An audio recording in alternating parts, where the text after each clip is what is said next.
Hello guys! Magandang tanghali sa ating lahat.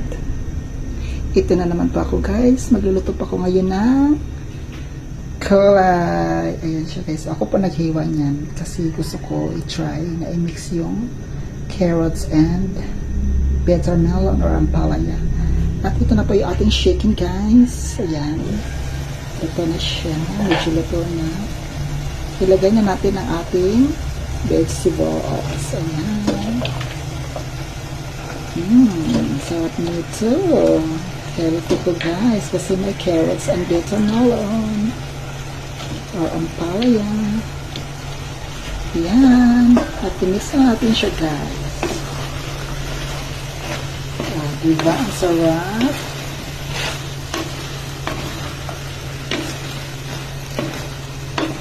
Kayo guys, ano po ulam ito rin sa inyong pananghalian?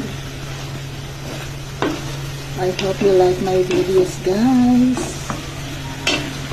My videos coming soon. Enjoy your lunch everyone. Love you all guys. Bye bye. At patikpan natin po natin siya. Okay na yan siya para hindi siya malata. Bye bye guys. Happy lunch.